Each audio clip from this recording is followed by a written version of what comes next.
আসসালামু আলাইকুম প্রিয় দর্শক, এখন সকাল 8টা বাজে। আমি আছি বাগেরহাটের শরণখোলা উপজেলায়।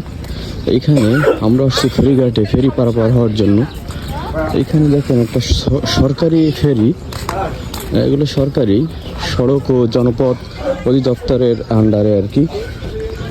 এইখানে তো টাকা তোলা উচিত না বা টাকা তোলা ঠিক না, কিন্তু এইখানে দেখা যাচ্ছে টাকা বা টোল আদায় করছে বা টাকা তুলছে।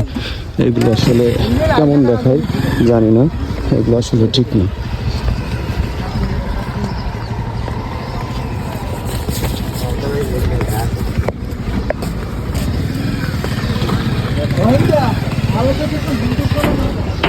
এটা হচ্ছে ফেরি, মনে হয় কি ফেরিটা ছাড়বে, দুইটা ফেরি দুই সাইডে, এই যে একটা আর এই একটা।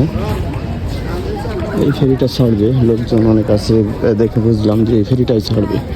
তো আমার কথা হচ্ছে যেটা যে সরকারি জিনিস একটা, হ্যাঁ, সড়ক ও জনপথ অধিদপ্তরের এই ইয়েটা ফেরিটা, তাহলে এখানে টাকা কেন তুলবে, টাকা কেন তোলা হবে, বুঝছেন?